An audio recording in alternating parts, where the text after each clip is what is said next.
শুভ জন্মদিন। এই যুগের বাংলার সবচেয়ে জননন্দিত সেরা নায়ক, সুদর্শন নায়ক জনাব কে? আপনারাই বলুন। হ্যাঁ, আপনার আমার সবার প্রিয় শাকিব খান।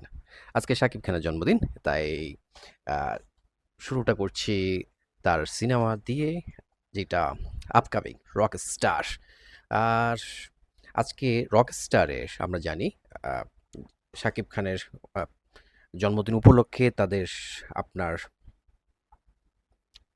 কি করবে? ফার্স্ট লুক আ দিবে। সো আমরা সেটার জন্য অপেক্ষা করছি।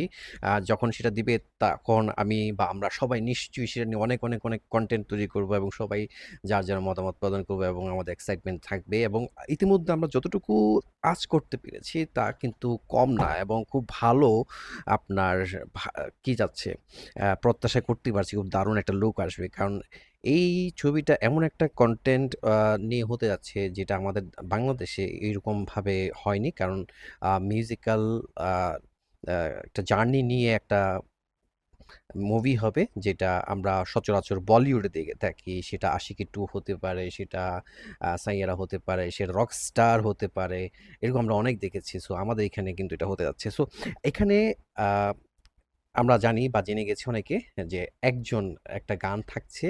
আ তো সেই গানটা আ যদি আমরা একটু সামান্য আমি একটু গ্লিম্পস শোনানোর চেষ্টা করব। আপনারা নিশ্চয়ই সেটা বুঝতে পারবেন। তাহলে একটু আমরা শুনি তাহলে দেখুন।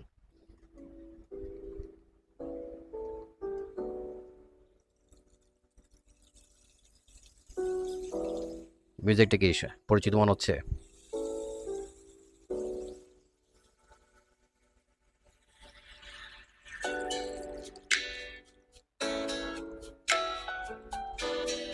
খুব পরিচিত এবং খুব জননন্দিত হয়েছে গানটা।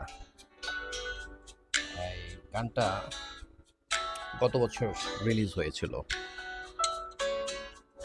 না এলো না, সে থাকে কার ভরসায়, এ কথা যায় বাতাসে মিশে যায়, সে আসে না, থাকে না শত কারণে দরজায়।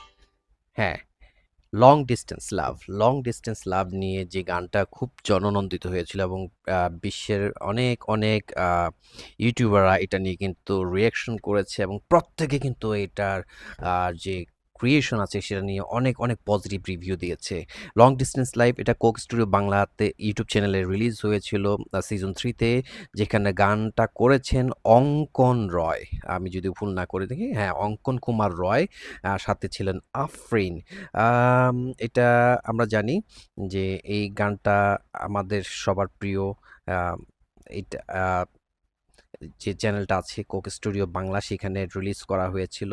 সো এই যে জায়গাটা এটা এইরকম আর্টিস্ট যদি আ গান করে এবং ওনার গানের কিন্তু একটা মানে গলার ধাঁচটাই কিন্তু অন্যরকম। একটা ডিফারেন্ট এবং এখানে যে আপনার অন্তরাতে গিয়ে যেরকম কাজগুলো করা হয়েছে সেইরকম কাজ আ নিয়ে যদি নতুন কোনো আ গান করা হয় এবং সেটা কিন্তু যদি এর চেয়েও ভালো কিছু করার সুযোগ থাকে তাহলে নিশ্চয়ই সেখানে কি হতে যাচ্ছে?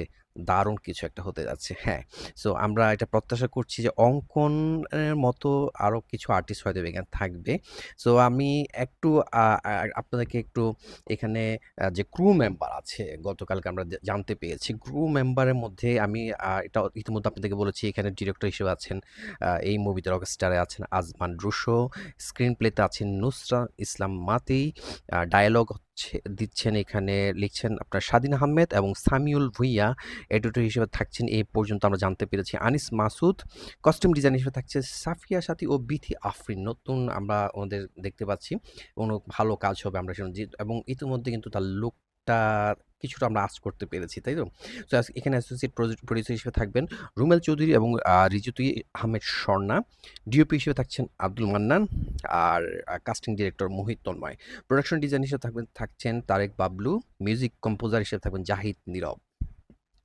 রিমেম্বার দ্য নেম, জাহিদ নীরব। এবং ভোকালে থাকছেন আহমেদ হাসান সানি।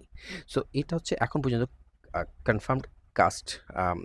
যে ক্রু আছে তারা রক স্টারে থাকছে এবং ইতিমধ্যে কিন্তু আমরা জানতে পেরেছি, আজ করতে পেরেছি আমি এটা নিয়েও ইতিমধ্যে আপনাদেরকে বলেছি যে এখানে আপনার নায়িকা হিসেবে থাকছে কে? ২ জন থাকছেন কিন্তু। সো এটা দারুণ হতে যাচ্ছে। আমরা যে তানজিকা জামান মিথিলা যিনি আ গত মিস আ ওয়ার্ল্ড অর ইউনিভার্সিটিতে ছিলেন, বাংলাদেশকে রিপ্রেজেন্ট করছেন। পদ্ম ফুলের যে কস্টিউমটা সবার নজর কেড়েছিলেন তিনি আছেন। আর সাবিলা নূর তো অবশ্যই আছেন। সাবিলা নূরের লুকটাও কিন্তু একটু আঁচ করা গিয়েছে এবং দারুণ একটা ডিফারেন্ট লুক আসছে। এবং আ আজকে ওনার মেবি উম আ আম আম আজকে যেহেতু জন্মদিন, এইটা নিয়ে এখন ওনাদের বাকিদের হয়তোবা লুকটা আসবে কিনা আমি সিউর না। হয়তোবা আমরা এরকম চিন্তা করছি যে রকস্টার যেহেতু কোনো একটা স্টেজে পারফর্ম করছেন, রক রক স্টাইলে আ কম মানে লাইট পড়ছে উপর থেকে, সামনে অডিয়েন্স আছে, গিটার নিয়ে উনি কিছু প্লে করার চেষ্টা করছেন। হ্যাঁ, এর গিটার নিয়ে যেহেতু প্লে করার একটা কথা এসছে, ইতিমধ্যে কিন্তু উনি কিছু গিটার প্লে করার কিছু তালিম কিন্তু নিয়ে নিয়েছেন, যাতে করে বোঝা যায় যে উনি আম প্লে করতে পারেন। দেখুন, সবাই তো সবকিছু প্লে করতে পারে না। কিন্তু আমরা যখন অ্যাক্ট করি, তখন সেখানেও তো কিছুটা আ মিল থাকা উচিত। আর যেহেতু এটা মিউজিক্যাল একটা বিষয় থাকবে, সেখানে আপনার প্রচুর পরিমাণে গিটারের কাজ থাকবে। সো সেই জায়গাতে আ উনি যে লিড গিটার বাজাবেন বা কিছু একটা বাজাবেন, তো সেটাকে উনাকে তো প্লে করতে বা আয়ত্ত রাখতে হবে। সেই জায়গাটুকুতে কিভাবে আপনার এটাকে আ ফিঙ্গার প্লেস করতে হয়, আ আ সেই জিনিসগুলো ইতিমধ্যে উনি কিন্তু তালিম নিয়েছেন। তো সেখানে কিন্তু উনি করতে যাচ্ছেন। সো আমরা খুব এক্সাইটেড। আমি ব্যক্তিগতভাবে আমি খুব আশাবাদী এখানে আ কিছু গান হবে, কালজয়ী গান হতে যাচ্ছে।